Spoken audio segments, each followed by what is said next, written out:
Bem-vindo à Toledomed. Aqui, transformamos conteúdos complexos da medicina em aprendizado direto, estratégico e aplicável à prática clínica. Nossos resumos são focados nos temas mais cobrados do Revalida INEP e também do ENAMED, com raciocínio clínico e abordagem baseada nos principais protocolos. Sem enrolação, sem excesso de teoria desnecessária. A proposta é simples: acelerar sua aprovação e fortalecer sua base médica de verdade. Agora, vamos direto ao ponto.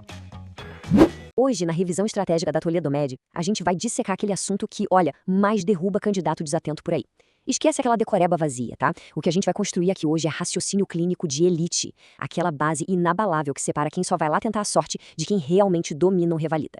E, para começar, vamos direto ao ponto que interessa. Prescrever vancomicina para cobrir bacilo gram-negativo é um erro fatal. Fatal.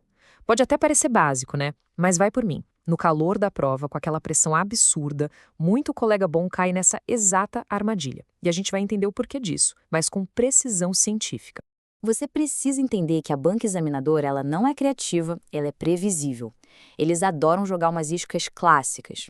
Sabe quando aparece no enunciado uma alergia à amoxicilina combinada com pneumonia adquirida na comunidade? Ou quando eles jogam um LPS ali meio que perdido num quadro de choque? Pois é, eles estão pescando a sua falta de atenção. Expressões tipo dessensibilização da gestante ou risco de reação cruzada não estão ali à toa, são gatilhos. Gatilhos que exigem de você uma conduta rápida e cirúrgica. Ponto 1. A grande divisão microbiológica, o nosso pilar 0. Antes de você sequer pensar em assinar uma prescrição, a gente tem que voltar na divisão microbiológica. E calma, isso não é ciência básica chata não, tá? É conhecer o campo de batalha. Imagina que as bactérias gram-positivas são como um muro bem espesso, várias camadas de tijolos, um design simples, mas bem robusto. Agora, as gram-negativas, essas são um verdadeiro sanduíche complexo. Tem membrana interna, uma parede bem fininha ali no meio e uma muralha externa blindada por cima. E é exatamente essa diferença na arquitetura que vai ditar se o seu antibiótico vai funcionar ou falhar miseravelmente. Lá na prática do método de Gram, isso é fascinante. Na gram-positiva, aquele muro grosso de peptidoglicano age como se fosse uma esponja, sabe? Ele puxa e retém o corante cristal violeta super fácil e por isso fica com aquela cor roxa clássica. Mas o grande pulo do gato clínico aqui é o seguinte: como esse muro está exposto, sem nenhuma membrana extra por cima para proteger, a bactéria fica ali, completamente indefesa, contra antibióticos que têm moléculas gigantes. O caminho para o alvo está literalmente livre. Agora, olha só o contraste estratégico nas gram-negativas. A camada de peptidoglicano delas é tão fininha, mas tão fininha, que o corante primário é literalmente lavado pelo álcool. Elas precisam daquele contracorante rosa ou vermelho só para não ficarem invisíveis no microscópio. Mas não se deixe enganar por essa corzinha suave, não. Essa estrutura esconde uma verdadeira fortaleza. E o principal armamento dessa fortaleza fica bem ali, cravado na membrana externa, o lipopolissacarídeo, o famoso LPS. Cara, essa é uma endotoxina brutal e é exclusiva das gram-negativas. Presta muita atenção nesse raciocínio de prova. Quando o antibiótico destrói essa membrana, a bactéria morre e joga todo esse LPS direto na corrente sanguínea. É como soltar uma granada no sistema imune do paciente. Isso desencadeia uma tempestade inflamatória, uma vasodilatação profunda e, infelizmente, o choque séptico. É exatamente por isso que muitas vezes o seu paciente dá aquela instabilizada logo no início do tratamento. E além desse LPS assassino, elas têm umas portas de segurança hiper rigorosas, as porinas. E é aqui que a gente volta naquela armadilha lá do início, lembra? A molécula da vancomicina é gigantesca. Ela simplesmente não passa por essa porta de jeito nenhum. Então, prescrever vanco para gram-negativa é tipo que ele estacionar um caminhão dentro de um apartamento. Não vai entrar. A bactéria vai dar risada do seu remédio e você perde a questão na hora. Seção 2. O arsenal antimicrobiano. Vamos entender como desmontar essa base. Com as defesas do inimigo mapeadas, a gente puxa a prancheta tática. A estratégia de ataque do antibiótico segue uma lógica que é sequencial e perfeita, sempre de fora para dentro. Primeiro, a gente ataca a muralha, a parede celular. Depois, a gente desestabiliza a pele da bactéria, que é a membrana celular. Se o bicho resistir, a gente invade a fábrica de proteínas lá nos ribossomos. E por último, aquele ataque profundo e letal, destruir a replicação do DNA ou sufocar a produção do ácido fólico. Bora posicionar as nossas tropas. Começando pelo cerco externo, os inibidores de parede, os beta-lactâmicos, tipo as nossas velhas e boas penicilinas, são verdadeiros sabotadores de enzimas. Eles se ligam lá nas PBPs e impedem a bactéria de cimentar os tijolos. O que acontece? A parede fica fraca e a bactéria literalmente explode por lise osmática. Já os glicopeptídeos, e é aqui que a estrela da vancomicina brilha, trabalham de um jeito diferente. Eles não ligam na enzima, eles grudam direto no bloco de construção, o tal do D-alanil de alanina, bloqueando a obra na força bruta. Passou da muralha, a gente ataca a síntese de proteínas. E olha que genialidade biológica absurda. As nossas drogas miram só no ribossomo bacteriano, o 70S, e deixam o nosso ribossomo humano, o 80S, quietinho.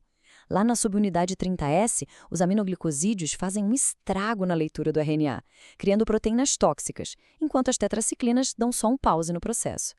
Agora, no andar de cima, na subunidade 50S, drogas como macrolídeos e clindamicina vão lá e simplesmente puxam o freio de mão da fábrica inteira.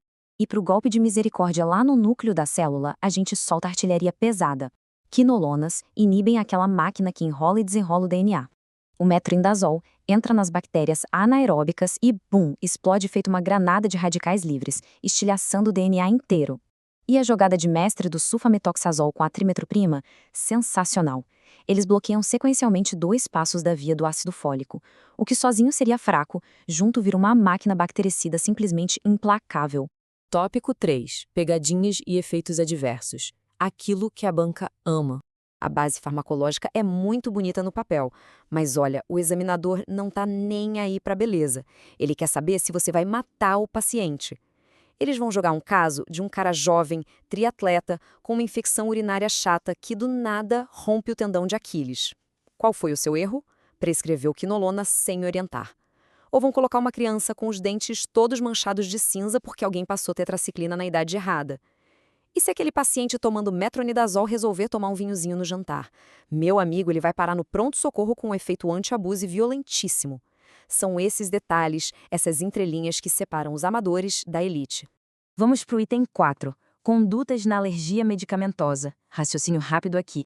Para testar quem realmente domina o plantão, a banca vai trazer o cenário clínico supremo, o paciente alérgico. A regra de ouro aqui é clara, é direta e não tem discussão. Frente a uma anafilaxia por beta-lactâmico, você tem que mudar completamente a classe da droga.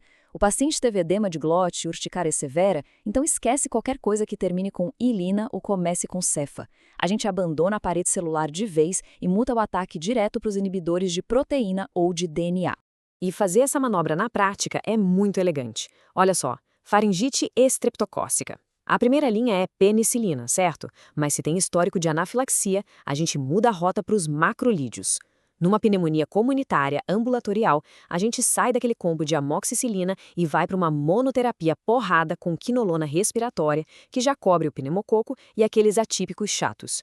E numa celulite purulenta, tira a cefalixina de campo e chama a clindamicina. A troca, colega, tem que ser um espelho microbiológico perfeito.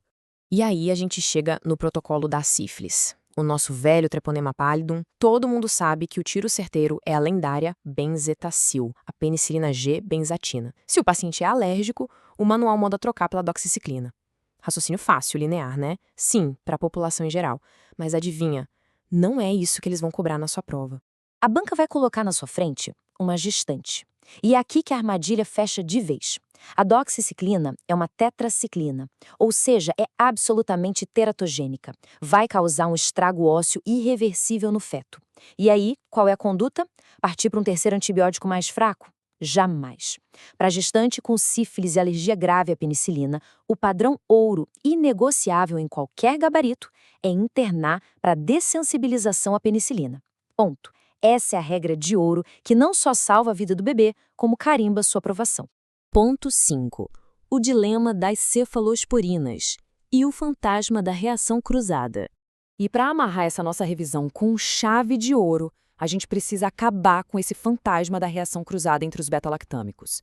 Gente, isso não é mágica, é pura arquitetura molecular. Tudo gira em torno de uma coisinha chamada cadeia lateral R1. As cefalosporinas de primeira geração têm essa cadeia quase idêntica da penicilina. Aí o sistema imune, que já está engatilhado, confunde os alvos e reage. Mas as gerações mais novas, tipo uma ceftriaxona de terceira geração, elas têm cadeias R1 completamente diferentes, alienígenas mesmo. O anticorpo olha para ela e nem reconhece. E trazendo essa bioquímica chique para a realidade dura do plantão, o risco de cruzar uma alergia usando uma cefalexina de primeira geração é real, tá ali entre 2 a 10%. Se tem chance de fechar a via aérea, pelo amor de Deus, a gente não joga roleta russa. Agora, para terceira e quarta gerações, esse risco despenca para menos de 1%. Na estatística, é quase zero. E dominar isso é o que diferencia quem vive de mito de corredor de hospital de quem faz medicina de verdade, baseada em evidência. O que nos leva àquela pergunta de $1 milhão, a mesma que destrava condutas nas UTIs todo dia. Um paciente com alergia grave à penicilina, no meio de um quadro de sepse, pode receber uma ceftriaxona de terceira geração? A resposta técnica, definitiva, claro, sempre com avaliação médica rigorosa, é sim. O risco é minúsculo comparado à potência que você precisa para salvar aquela vida agora. Dominar esses gatilhos com essa confiança, olha, a aprovação no Revalida vai ser só uma consequência natural do raciocínio que a gente construiu aqui hoje. Mas eu deixo um questionamento para você pensar. Se a imunidade do paciente falhar de vez e aquele patógeno sofrer uma mutação ali no meio da madrugada, qual vai ser sua próxima cartada para tirar ele do choque séptico?